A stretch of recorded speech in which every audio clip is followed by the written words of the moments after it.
लोग आज भाजपा के इस प्रेस कॉन्फ्रेंस में जुड़े हैं, उनका स्वागत है और उनको धन्यवाद भी है। आज एक बहुत ही महत्वपूर्ण विषय भारतीय जनता पार्टी आप सबके सामने रखना चाहती है। कुछ तथ्य जिनको लेकर भ्रम फैलाने की कोशिश की जा रही है, खास करके वैक्सीन और ब्लैक फंगस की जो दवाई है एम्फोटेरिसिन बी, उसको लेकर कुछ नेता जिस प्रकार की राजनीति कर रहे हैं, हमें लगता है कि ऐसे में बहुत शांतिप्रिय तरीके से इन विषयों का जवाब होना चाहिए, राजनीति नहीं होनी चाहिए। पहला विषय जो आज रखा जाएगा वो वैक्सीन का है, myths and facts on Indian vaccination process. क्या भ्रम है और क्या सच्चाई है? भ्रम क्या है? हमने कई बार कई मुख्यमंत्रियों को, राहुल गांधी को, अरविंद केजरीवाल को ये कहते हुए सुना कि जो केंद्र सरकार है वो उचित कदम नहीं उठा रही है बाहर से वैक्सीन लाने के लिए। जो इंपोर्ट होना चाहिए वैक्सीन वो हम ठीक नहीं कर रहे हैं। सच्चाई क्या है? सच्चाई है कि मिड 2020 से ही, विगत वर्ष के मध्य से ही लगभग 1 वर्ष हो चुका है जब से भारत सरकार किस प्रकार बाहर से वैक्सीन लाया जा सके, वैक्सीन को किस प्रकार इंपोर्ट किया जा सके, उस पूरे कार्यवाही में भारत की सरकार पुरजोर तरीके से बिल्कुल आगे बढ़कर प्रोएक्टिवली लगी हुई है। Pfizer, Johnson and Johnson and Moderna, इन सबके साथ लगातार भारत की सरकार बातचीत करती रही है और किस प्रकार से इनका जो इंपोर्ट हो सके उस विषय को लेकर आगे बढ़ी है। एक बात आज कहना चाहेंगे, ये जो कुछ राजनेता हैं, खास करके अरविंद केजरीवाल जो रोज प्रेस कॉन्फ्रेंस करते हैं और सवाल पूछते हैं, एक बात याद रखिए, ये वैक्सीन है, ये कोई ऑफ द शेल्फ अर्थात काउंटर में मिलने वाला कोई साधारण पैरासिटामोल की गोली या कोई साधारण दवाई नहीं है जो आप गए, आपने पेमेंट किया और आप ओवर द काउंटर उस मेडिसिन को उठाए और आप हिंदुस्तान आ गए। ऐसा नहीं होता है। इसके पीछे बहुत सारी पेचीदगियां होती है, बहुत तरीका होता है, बहुत सारी बातचीत की आवश्यकता होती है जो भारत सरकार लगातार विगत वर्ष से कर रही है। आपने यह भी देखा होगा, इन्हीं बातचीतों का नतीजा रहा है, इन्हीं नेगोशिएशंस का नतीजा रहा है कि जो स्पुतनिक वैक्सीन है, जो रशिया का स्पुतनिक वैक्सीन है, वो किस प्रकार से हिंदुस्तान में लाया गया, डॉक्टर रेड्डी लैब के साथ मिलकर उसका प्रोडक्शन किस प्रकार हिंदुस्तान में बढ़ाया जाएगा। अब वो टेक्नोलॉजी भी इंडिया में अब आएगी, इस विषय को हमने देखा है। अब स्पुतनिक हिंदुस्तान में लगना भी आरंभ हो गया है। तो ये भारत सरकार की एक बहुत बड़ी अचीवमेंट है। दूसरा मिथ जो यहां पर, दूसरा भ्रम जो यहां फैलाने की कोशिश कई लोगों ने की कि centre has not approved vaccines available globally, कि वैश्विक स्तर पे जो वैक्सीन्स हैं उनको भारत की सरकार अप्रूव नहीं कर रही है और इस कारण से कहीं ना कहीं भारत में वैक्सीन की कमी रह रही है। मित्रों, ऐसा नहीं है, बिल्कुल ऐसा नहीं है। और मैं आपको उदाहरण देकर बताता हूं कि जो केंद्र की सरकार है उन्होंने भारत के अंदर वैक्सीन का प्रवेश हो सके, जो वैक्सीन बाहर निर्माण होते हैं उसके लिए जो भी नॉर्म्स होते हैं, जो भी कानून होते हैं, उसको उन्होंने लचक बनाया, उसको उन्होंने ईज किया था अप्रैल के महीने में। आपको याद होगा, विगत मास अप्रैल के महीने में इन सभी कानूनों में छूट दी गई थी कि जो बाहर वैक्सीन बने हैं वो इंडिया में प्रवेश कर सकते हैं। इसमें एक बहुत महत्वपूर्ण छूट था कि जो भी वैक्सीन यूएस के FDA द्वारा अप्रूव्ड है, EMA द्वारा अप्रूव्ड है, यूनाइटेड किंगडम के MHRA द्वारा अप्रूव्ड है और जापान के PMDA द्वारा अप्रूव्ड है या WHO के इमरजेंसी लिस्टिंग में मौजूद हैं, वो भारत में निर्विरोध प्रवेश कर सकते हैं। उनके लिए किसी प्रकार की कोई ब्रिजिंग ट्रायल की आवश्यकता नहीं है। पहले एक ब्रिजिंग ट्रायल हुआ करता था, अगर बाहर से हम निर्यात करते थे तो उन कंपनियों को भारत में एक ट्रायल करना पड़ता था जिसको ब्रिजिंग ट्रायल कहते थे। अब उस ब्रिजिंग ट्रायल, उस सेतु की आवश्यकता नहीं है। आप अगर इन कंपनियों द्वारा, इन देश के इन कंपनियों द्वारा, इन मानक द्वारा आपको बिल्कुल मानक प्राप्त है तो आप हिंदुस्तान में निर्विरोध प्रवेश कर सकते हैं। ये अप्रैल के महीने में ही हिंदुस्तान की सरकार ने जारी किया था। ठीक उसी प्रकार भारत ने एक और अमेंडमेंट करके जो ट्रायल रिक्वायरमेंट्स थी, इन वैक्सीन के मैन्युफैक्चरर्स की जो ट्रायल रिक्वायरमेंट्स थी उसको भी वेव ऑफ किया था। तो एक तरह से जो वैक्सीन दूसरे देशों से हिंदुस्तान आने में बिल्कुल मौजूद थी, जो तैयार थी, उनके लिए हमने वो द्वार खोल दिया था। तीसरा विषय जो यहां कई लोगों ने भ्रम फैलाया कि जो केंद्र की सरकार है वो डोमेस्टिक मैन्युफैक्चरिंग, घर के अंदर जो मैन्युफैक्चरिंग होती है उसको कहीं ना कहीं तवज्जो नहीं दिया है, उसको बढ़ावा नहीं दिया है और इसके कारण डोमेस्टिक मैन्युफैक्चरिंग कम हो रही है। बिल्कुल गलत बात है, इस भ्रम को तोड़ने की आवश्यकता है। बंधुगण, आपको पता है कि जो एक इंडियन कंपनी है भारत बायोटेक, उसके पास अपना लाइसेंस है, तो भारत की सरकार ने ये इंश्योर किया कि भारत बायोटेक अपने इस लाइसेंस को 3 अदर कंपनियों के साथ, 3 अदर प्लांट्स के साथ बांटे और वह भी कोवैक्सीन के प्रोडक्शन को आरंभ करे। तो 3 और कंपनियों को भी बांटने का काम किया गया। ठीक उसी प्रकार भारत बायोटेक का अपना केवल एक प्लांट था। जब ये पूरा प्रोसेस शुरू हुआ तो कोवैक्सीन मैन्युफैक्चरिंग के लिए भारत बायोटेक का केवल एक प्लांट था। मैं धन्यवाद देना चाहूंगा भारत सरकार का कि आज भारत बायोटेक का 4 प्लांट है, क्योंकि भारत सरकार ने प्रोएक्टिवली काम करके किस प्रकार से प्रोडक्शन बढ़ाया जाए कोवैक्सीन का, उसके लिए काम किया है।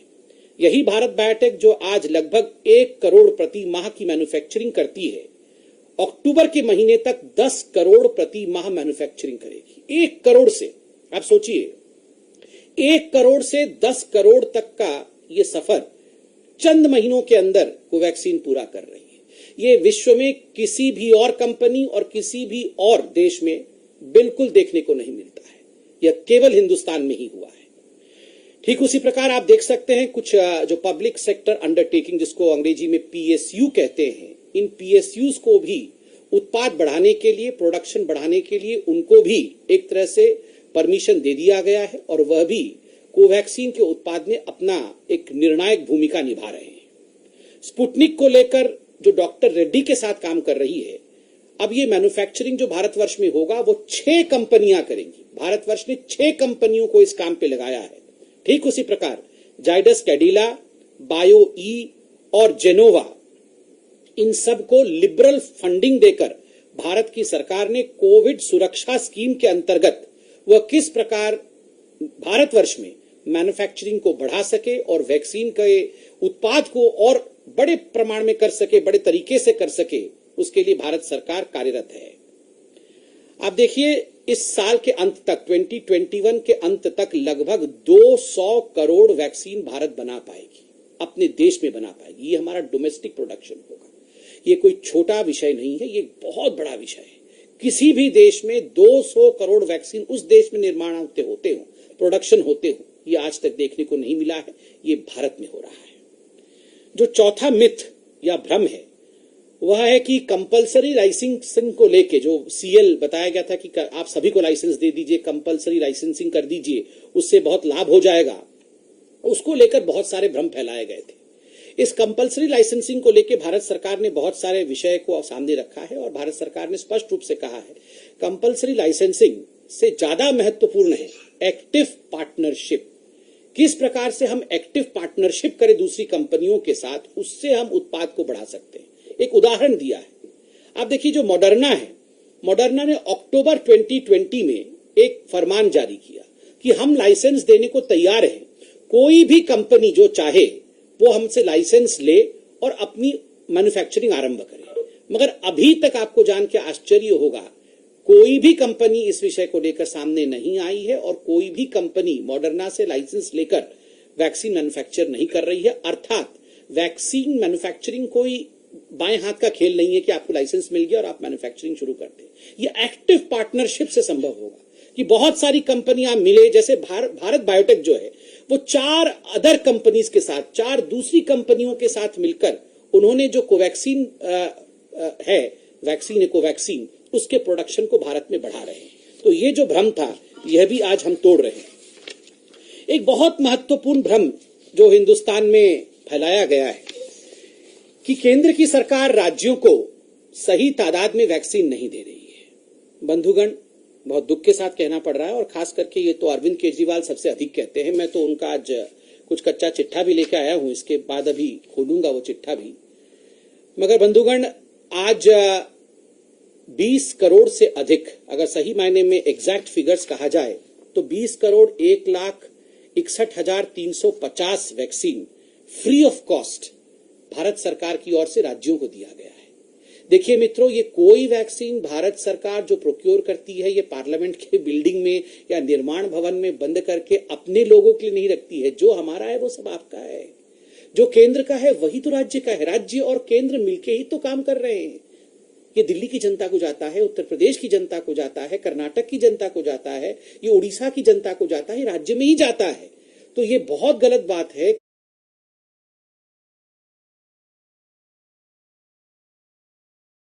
करने की जो होड़ लगी हुई है कुछ मुख्यमंत्री और कुछ राजनेताओं में, मुझे लगता है ये कहीं ना कहीं इस युद्ध में उचित नहीं है। ये युद्ध की बेला है, इसमें इस प्रकार का होड़ नहीं होना चाहिए।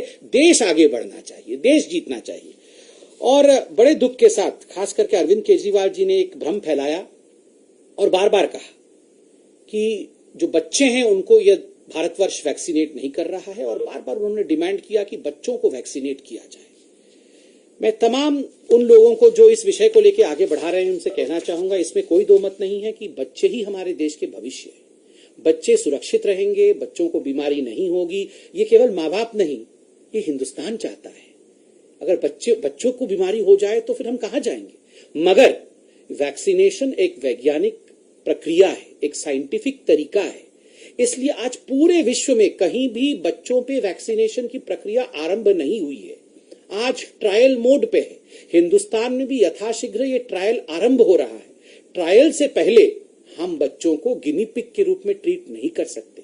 वो हमारे धरोहर हैं, वो कोई एक्सपेरिमेंट करने वाले गिनी पिग्स नहीं हैं कि हम अपने राजनीतिक मंसूबों को पूरे करने के लिए बच्चों को इंजेक्शन देना शुरू कर दें। जब तक कि WHO, जब तक कि पूरा विश्व इन सब विषयों पे वैज्ञानिक दृष्टिकोण के साथ कि उन पे कोई खराब असर नहीं पड़ता है, जो वैक्सीन वयस्कों को लगता है, एडल्ट्स को लगता है, वो बच्चों को लग सकता है। इन सभी विषयों में जब तक कि पुख्ता जानकारी के साथ ट्रायल्स कंप्लीट ना हो, हम अपनी बच्चों की जिंदगी के साथ खिलवाड़ नहीं कर सकते हैं। और केजरीवाल जी, आपसे भी हाथ जोड़ के निवेदन है, बच्चों को इस लड़ाई के बीच में मत लाइए। हम सब चाहते हैं बच्चे सुरक्षित रहे, मगर आप बच्चों को लाकर जिस प्रकार से वैक्सीनेशन ड्राइव को डिरेल करना चाहते हैं, मुझे लगता है ये उचित नहीं है। अब कुछ विषय गंभीरता के साथ दिल्ली पर आते हुए करेंगे। लगभग 12 बजे हैं, आप जानते हैं रोज 12 बजे, मुझे लगता है अभी 12:10 हुए हैं, तो 10-15 मिनट बाद अरविंद केजरीवाल जी का समय हो जाएगा, वो टीवी पे आएंगे, क्योंकि रोज 12 बजे के आसपास वो टीवी पे आते हैं और फिर कुछ भ्रामक बातें भी करते हैं, कुछ सवाल भी पूछते हैं। तो आज हमने सोचा कि हम भी कुछ सवाल बना के लाएं और उनसे पूछें, क्योंकि 10 मिनट बाद वो आने ही वाले हैं। केजरीवाल जी, मैं आज एक रिपोर्ट कार्ड लेके आया। ये 27 मई 21 का रिपोर्ट कार्ड है वैक्सीन का, और मैं देश के सामने ये रिपोर्ट कार्ड पढ़ना चाहूंगा। आज तक देश में जो फ्री ऑफ कॉस्ट वैक्सीन दिया गया सभी राज्यों को, कुल मिला के मैंने कहा 20,01,61,350 है। दिल्ली को कितना अभी तक फ्री वैक्सीन दिया गया है केंद्र सरकार द्वारा? दिल्ली को अभी तक कुल मिला के 45,46,070, 45,46,070 इतनी वैक्सीन जो है वो दिल्ली को फ्री केंद्र सरकार से दिया गया है। डायरेक्ट प्रोक्योरमेंट दिल्ली की सरकार अर्थात अरविंद केजरीवाल जी ने डायरेक्ट प्रोक्योरमेंट कंपनियों से कितना किया है? 8,17,690। अरविंद केजरीवाल जी, आपको केंद्र सरकार ने लगभग 46 लाख वैक्सीन दिए हैं और आपने अभी तक कुल मिलाकर के 8,17,000 वैक्सीन प्रोक्योर किए हैं। और अरविंद केजरीवाल जी, जो मैं आगे कहने वाला हूं वो आप नोट कर लें और इसका जवाब जब आप टीवी पे आएंगे तो जरूर दीजिएगा। ये जो प्राइवेट हॉस्पिटल्स हैं दिल्ली में, मैं तो मानता हूं वो सरकार से छोटी हैं, सरकार तो बहुत बड़ी ताकत होती है। ये प्राइवेट हॉस्पिटल्स ने अपने बूते पर अभी तक 9,04,720 वैक्सीन प्रोक्योर किए। 9,04,720 वैक्सीन प्रोक्योर किए हैं प्राइवेट हॉस्पिटल्स अपने बूते पर। तो आप सोचिए, दिल्ली सरकार ने जितना प्रोक्योर किया है 8,17,000, उससे कहीं ज्यादा प्राइवेट हॉस्पिटल्स ने प्रोक्योर कर लिया है। मैं तो जनता से पूछना चाहूंगा, चलिए हम तो राजनीतिक पार्टी के हैं, मगर जनता भी जवाब दे देगी। जनता समझती है कि प्राइवेट हॉस्पिटल बड़े हैं या दिल्ली की सरकार बड़ी है। और अभी तक जो टोटल डोज एडमिनिस्टर किया है दिल्ली ने, जो वैक्सीन लगाया है, वो 52,25,240 लोगों को लगाया है। 52,25,000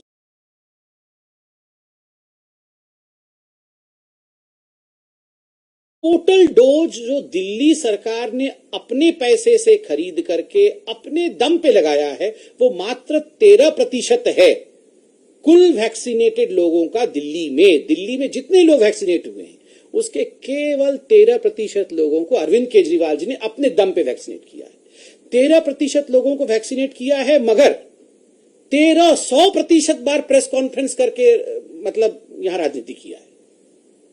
मोदी जी ने ऐसा कर दिया, मोदी जी ने वैसा कर दिया, हमें वैक्सीन नहीं दिया, हम तो चाहते थे 3 महीने के अंदर सारा कुछ कर लें, मगर प्राइवेट हॉस्पिटल से भी कम आपने प्रोक्योर किया है अरविंद जी। अभी आप टीवी पे आएंगे अरविंद जी, तो इसका जवाब प्लीज थोड़ा सा लिख के रखिएगा, थोड़ा दे दीजिएगा प्लीज। अरविंद जी, एक दूसरा सवाल भी आपके लिए है।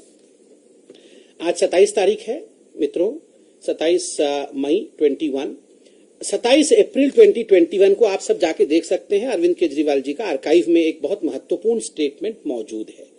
अरविंद केजरीवाल जी ने 27 अप्रैल को कहा था, ठीक 1 महीने पहले, कि हम दिल्ली में 44 ऑक्सीजन प्लांट स्थापित करेंगे 1 महीने के अंदर। 1 महीने में काम पूरा कंप्लीट हो जाएगा। 1 महीने में 44 ऑक्सीजन प्लांट स्थापित करेंगे। उसमें 8 केंद्र देगी, 36 जो है वो दिल्ली सरकार अपनी मेहनत से बनाएगी, 21 फ्रांस से आएगा और 15 जो है वो भारतवर्ष के अलग अलग राज्यों से आ गया, यहाँ पे स्थापित हो गया स्थापित 44। आज 1 महीना हो गया है, आज 1 महीना हो गया है। मैं पूछना चाहता हूं अरविंद केजरीवाल जी, आप थोड़ी देर में अभी टीवी पे आने वाले हैं, आपका समय तो हो गया है वैसे, आप अभी टीवी पे आएंगे, आप इसको भी जरा आप नोट कर लीजिए, आप इस पे लिख लीजिएगा, जरा आज रिपोर्ट कार्ड प्रस्तुत करिएगा कि जो 44 ऑक्सीजन प्लांट 1 महीने के अंदर स्थापित होना था, आपने कितना स्थापित कर लिया है। अब पेन पेंसिल तो आपके पास होगा अरविंद केजरीवाल जी, आप इसको भी नोट कर लीजिए, क्योंकि अभी आप टीवी पे आने वाले हैं। ये एम्फोटेरिसिन बी को लेके आज मैं हिसाब लेके आया हूं कि कितने सारे एम्फोटेरिसिन के वायल्स जो हैं। और दोस्तों, ये एम्फोटेरिसिन बी जो होता है, लाइपोसोमल एम्फोटेरिसिन बी का इंजेक्शन, ये दरअसल ब्लैक फंगस, जिसके बारे में आजकल बहुत चर्चा भी है और कई हमारे बंधुओं को ये बीमारी ने जकड़ रखा है, हम सब उनके लिए प्रार्थना करते हैं। भारत की सरकार पूरा काम कर रही है। और मैं एक रिपोर्ट कार्ड देना चाहूंगा। देखिए, आदरणीय प्रधानमंत्री जी पे कितने लांछन लगाते हैं ये कुछ राजनीतिक लोग, मगर प्रधानमंत्री 24 घंटे काम करके किस प्रकार ब्लैक फंगस को कंटेन करने की कोशिश कर रहे हैं, वो रिपोर्ट कार्ड हम आपके सामने रखना चाहेंगे। आज तक हिंदुस्तान में लगभग 4 ऐसी कंपनियां थी जो एम्फोटेरिसिन बी मैन्युफैक्चर करती थी। आज के डेट में 5 और कंपनियों को इसके लिए आगे बढ़ाया गया है कि 5 और कंपनी इसका मैन्युफैक्चरिंग करेगी। पीएम ने एक मीटिंग करके, प्रधानमंत्री नरेंद्र मोदी जी ने मीटिंग करके जितने भी भारतवर्ष के अनवॉयज पूरे विश्व में मौजूद है, सबसे कहा है कि रातों रात काम करके किसी भी देश में अगर एक भी वायल एम्फोटेरिसिन बी का है, वो हिंदुस्तान आना चाहिए। और इसमें कई देशों से बातचीत हुई और मुख्यतः जिलेड साइंसेस जो यूएसए का है, उनके साथ एक बहुत बड़ी वार्ता हुई। और हम धन्यवाद देना चाहेंगे जिलेड साइंसेस का और हमारे ऑनवॉयज का कि उन्होंने ये किया है जो मैं आपके सामने बताने वाला हूं। जिलेड साइंसेस अब एम्बिसोम जो है, एक एम्बिसोम इंजेक्शन है, वो माइलान के माध्यम से भारतवर्ष भेज रही है। 1,21,000 वायल हिंदुस्तान आ चुके हैं आज के डेट में, जब हम ये प्रेस कॉन्फ्रेंस कर रहे हैं। 85,000 वायल्स अभी रास्ते में है। एक आध दिन में 85,000 वायल भी भारतवर्ष पहुंचेंगे। ये जो कंपनी जिलेड साइंसेस है, वो 1 मिलियन डोज एम्बिसोम ये इंडिया को सप्लाई करेगी आने वाले समय में, बहुत जल्दी ही। और जिस कंपनी का मैंने नाम लिया जिलेड साइंसेस, उन्होंने अपना जो भी स्टॉक पूरे विश्व में था उसको विड्रॉ कर लिया है और सारा स्टॉक हिंदुस्तान को सप्लाई किया जाएगा। ये बहुत बड़ी अचीवमेंट है और ये नरेंद्र मोदी जी ने सभी ऑनवॉयज के साथ मिलकर के डायरेक्ट इंटरवेंशन करके ये अचीव किया है। अब अरविंद जी, चूंकि समय हो गया, आप टीवी पे आएंगे, मैं ज्यादा नहीं बोलूंगा, मगर दिल्ली को जो मिला है मैं आपको बता देता हूं एलोकेशन। दिल्ली को 11/5/21 को मिला था 2150, 19/5/21 को मिला था 600 वायल, 20/5/21 को मिला था 430 वायल, 21/5/21 को मिला था 670 वायल, 24/5/21 को मिला था 400 वायल, 25/5/21 को मिला था 300 वायल। तो कुल मिलाकर आज जब ये प्रेस कॉन्फ्रेंस हुआ है, दिल्ली को मिला है 4,550 वायल। अरविंद जी, 4,550 वायल, जितने भी मरीज दिल्ली में ब्लैक फंगस के हैं उनको ट्रीट करने के लिए एक अच्छी संख्या है। हम चाहते हैं और भी आपको दें और आज और भी आपको पहुंचाया जा रहा है। 4,550 के ऊपर भी आज वायल्स आपके पास जा रहे हैं। अभी आप टीवी में आएंगे तो कृपया करके ये एक रिपोर्ट कार्ड लेके आइएगा कि आज आपने कौन कौन से हॉस्पिटल में कितना कितना सप्लाई किया है, क्योंकि आप ये मैनेजमेंट ठीक से नहीं कर पा रहे हैं। जो हमारे पास इंफॉर्मेशन है कि ये आपके केंद्रीय जो मैनेजमेंट कमिटी है उसके पास ही रह जा रहा है, ये हॉस्पिटल पहुंच नहीं पा रहा है सुचारू रूप से। 4550 वायल का डिस्ट्रीब्यूशन पैटर्न क्या है, ये दिल्ली की जनता आपसे अरविंद केजरीवाल जी जानना चाहेगी।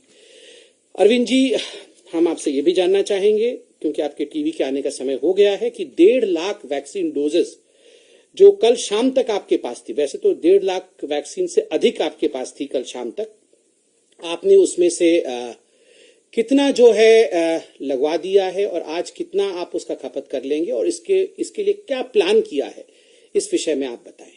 स्पुतनिक को लेके भारत सरकार ने स्पुतनिक से बात की, अब 6 कंपनियां उसकी प्रोडक्शन भारत में कर रही है। आपने कहा कि आप स्पुतनिक से बातचीत कर रहे हैं। हम आज जानना चाहेंगे कि आप अपने रिपोर्ट कार्ड में जरा इसको रखें कि आपका इंटेंशन क्या है। वो पता नहीं, आप बहुत सारा स्पुतनिक वैक्सीन लेना चाहते हैं, वो सब तो ठीक है, मगर आपने कितने स्पुतनिक वैक्सीन के लिए ऑर्डर एडवांस पेमेंट किया है? नहीं, आप चाहते तो बहुत कुछ हैं, इसमें तो कोई दो मत नहीं है। आपने तो सबको, मतलब आपने चिट्ठी दिखाई थी कि हम तो चाहते थे कि 70 लाख हमको वैक्सीन खरीद ले, 70 लाख कोविशील्ड खरीद ले, सब कुछ खरीद ले, चाहते थे, और चिट्ठी भी लिखा था उन कंपनियों के, हम चाहते हैं, मगर किसी को एडवांस पेमेंट नहीं किया और किसी को ऑर्डर प्लेस नहीं किया है। हम चाहते हैं कि आप स्पुतनिक को आपने ऑर्डर प्लेस किया है या नहीं, इन विषयों पे जरा आप हमें बताएं। और अंत में आज एक महत्वपूर्ण विषय छपा है अखबार में भी, मैं टाइम्स ऑफ अखबार में भी, मैं टाइम्स ऑफ इंडिया पढ़ रहा था, बाकी अखबार भी पढ़ रहा था। कुछ दिनों से 26 जनवरी में जिस प्रकार से कुछ उपद्रवियों ने लाल किले के ऊपर जो हुड़दंग किया था, जो खिलवाड़ किया था हिंदुस्तान के संविधान के साथ, हिंदुस्तान के लोकतंत्र के साथ, उन हुड़दंगियों पे चार्जशीट करते हुए कहा है आज दिल्ली पुलिस ने कि दरअसल मकसद था कि किस प्रकार से प्रोटेस्ट साइट लाल किले पर शिफ्ट किया जाए। अरविंद केजरीवाल जी, आप तो उस समय व्यस्त थे, 1.5 महीने पहले वाईफाई देना था आपको, वहां पानी का सप्लाई, वहां कियोस्क बनाना, इन सब कामों में, ऑक्सीजन प्लांट तो आप भूल गए थे, आप इन सब कामों में व्यस्त थे।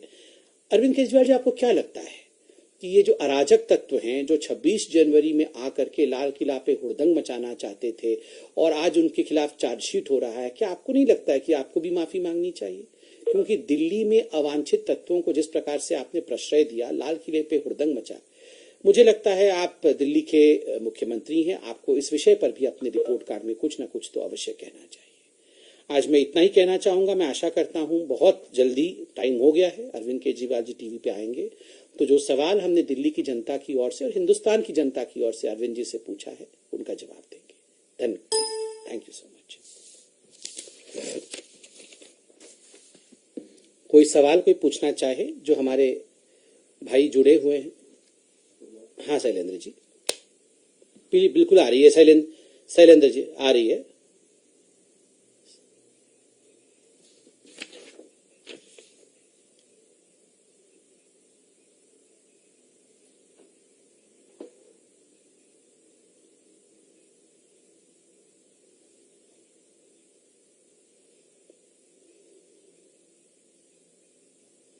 नहीं शैलेंद्र जी, हम तो कोई आरोप प्रत्यारोप की राजनीति में पड़ना ही नहीं चाहते हैं। देखिए, ये ऐसी परिस्थिति है जिसमें सभी सरकारों को मिलकर काम करना चाहिए, और हम तो बिल्कुल अरविंद केजरीवाल जी को आह्वान कर रहे हैं कि वो मिलकर काम करें हमारे साथ, और कोई आरोप प्रत्यारोप नहीं है। हमने तथ्य रखा, जैसे आपने कहा कि तथ्य, हमने तथ्य रखा है, और क्योंकि उनका समय हो गया है टीवी पे आने का, तो स्वाभाविक रूप से जवाब भी देना चाहिए, क्योंकि जनता तो है ही, जनता जवाब मांगती है। तो आज हम उनसे जवाब मांग रहे हैं और बहुत प्यार से मांग रहे हैं, कोई लड़ाई नहीं चाहते हम बिल्कुल लड़ाई नहीं चाहते। हम चाहते हैं कि ये आपसी आदान प्रदान हो इंफॉर्मेशन का, फैक्ट्स का। Thank you Shailesh ji.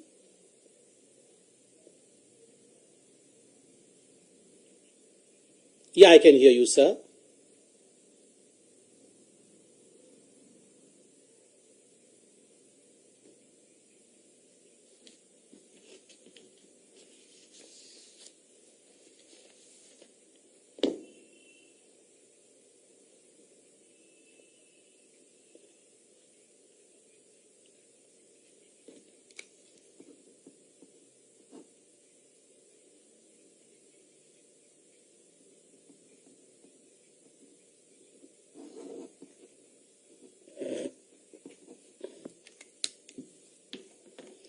See, you have to, I mean, by now we all have learned one thing, that as far as Mr. Rahul Gandhi is concerned, he knows nothing and speaks everything. So when he says that in fact the Indian data about death as far as COVID is concerned, that is not rightly placed. I mean, does he mean to say that Rajasthan, which is a Congress-ruled state, does he mean to say Maharashtra, in fact, one of the states which had the highest number of cases, the highest number of death while we have this press conference? Does he mean to say Chhattisgarh and the other states did not give out the right data? So he should pick up the phone, he should talk to the chief ministers of Congress-ruled states. As you rightly pointed out, there is a huge discrepancy between what is projected as far as death data in Rajasthan is concerned and what the actual figures are. He should pick up the phone, he should talk to their chief ministers rather than existing in the republic of Twitter and playing this tweet game. Yes, ANI. Gaurav, just a second. Gaurav ji has raised his hand. Can I let ANI ask one question and then madam I'll come back to you. Thank you. Rahul Gandhi ने फिर आज सवाल उठाया है, कहा कि आप केंद्र सरकार की प्राथमिकता सोशल मीडिया, झूठी इमेज, लेकिन जनता की प्राथमिकता रिकॉर्ड तो महंगाई और कोरोना वैक्सीन, ये कैसे अच्छे दिन है? देखिए, राहुल गांधी जी, उनकी प्राथमिकता सिर्फ एक ही है। राहुल गांधी जी की प्राथमिकता है झूठ फैलाना, भ्रम की राजनीति करना, जमीन पर उतरकर कोई सेवा कार्य नहीं करना, केवल ट्विटर खेलना, रोज एक ट्वीट कर देना। One tweet a day will not drive corona away. You have to really work hard on the ground. You have to procure vaccines. You have to see to it that in fact the people in the states which are Congress ruled are protected. And that's where the Congress party is failing. We had maximum number of cases from Maharashtra, which is in fact a MVA ruled state. We had maximum number of deaths. And in fact, while we have this press conference, the state which has reported most number of deaths, more than 1,000, is Maharashtra. So why doesn't he please counsel his own state chief ministers to see to it that proper measures are being taken rather than tweeting and just attacking the government and getting into negative politics? Madam. Namaste, madam.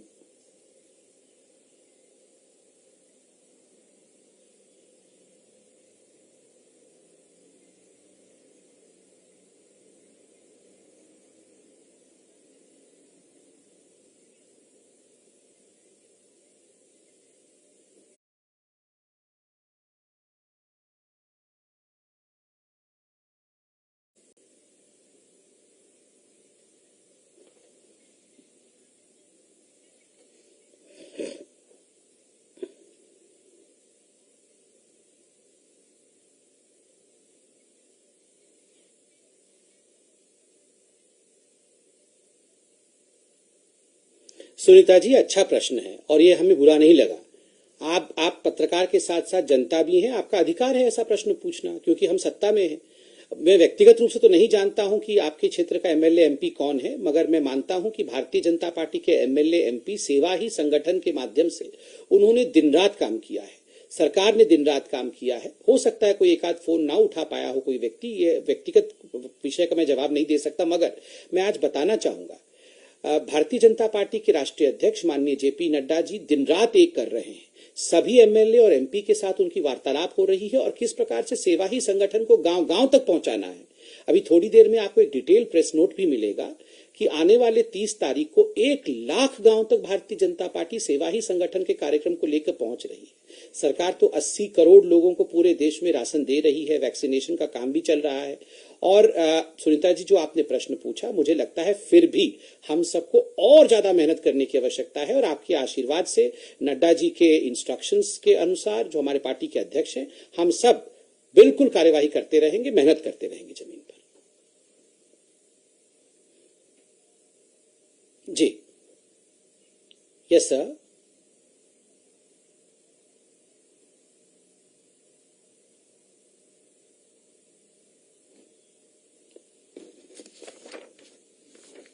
Ji ji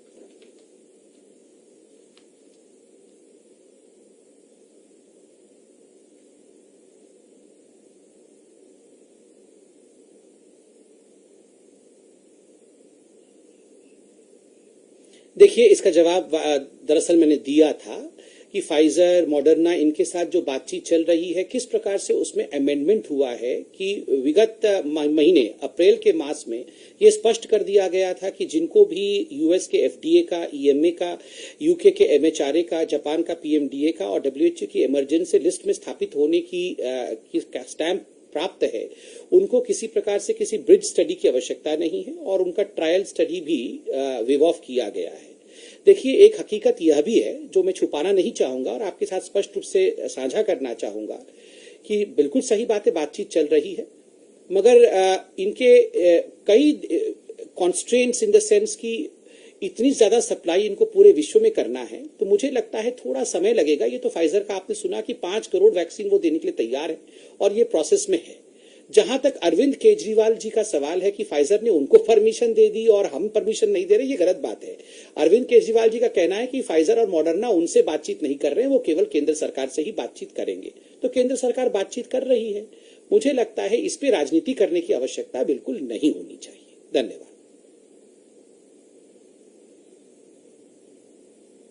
Yes, Paulami, I can hear you, Paulami. Please go ahead.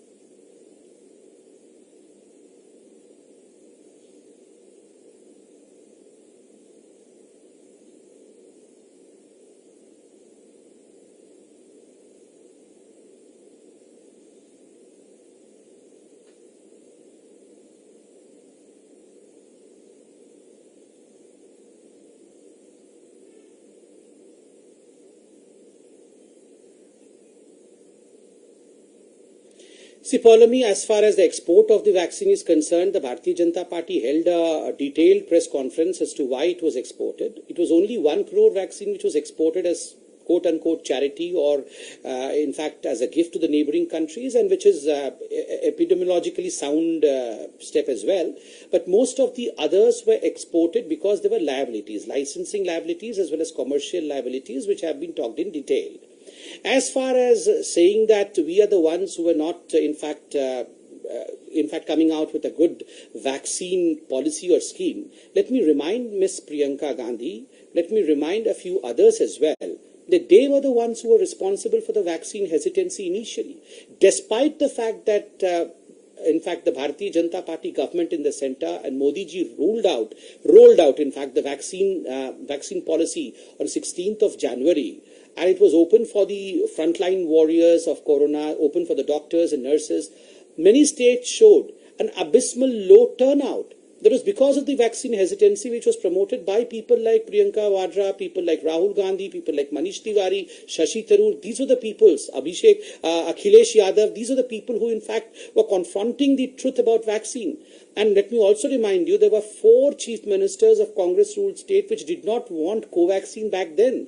They said that we would not be vaccinating people with Covaxin. So rather than asking us question, Priyanka Vadra in fact should be answering. And I would like to know whether Ms. Priyanka Vadra and Rahul Gandhi, both of them, are they vaccinated?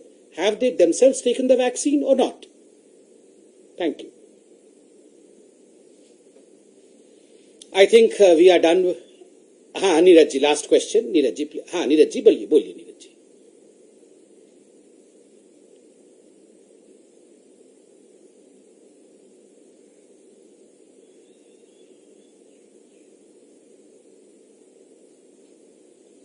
मैं तो इतना ही कहना, मैंने देखा नहीं है क्या statement जारी किया है, मैं इतना ही कहना चाहूंगा, भारत विश्व में सबसे सुरक्षित देश है, सब लोग यहाँ सुरक्षित है, किसी को परेशान होने की कोई आवश्यकता नहीं है। Thank you so much. Anamika ji, पूछिए, विल एंड दिस।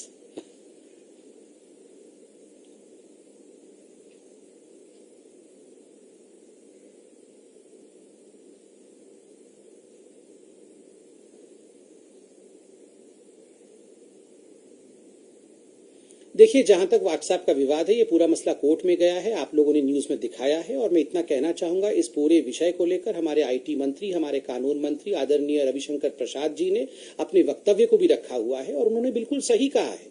निजता भी महत्वपूर्ण है, अर्थात प्राइवेसी भी महत्वपूर्ण है, और देश की सुरक्षा भी महत्वपूर्ण है। दोनों के बीच में बैलेंस बनाना, और सबसे महत्वपूर्ण है टेक्नोलॉजी की जो डेवलपमेंट होती है, टेक्नोलॉजिकल डेवलपमेंट जो होते हैं, वो कंपनियों को करना पड़ेगा। और हिंदुस्तान का संविधान सभी के लिए महत्वपूर्ण है, सबको इसका पालन करना चाहिए। धन्यवाद।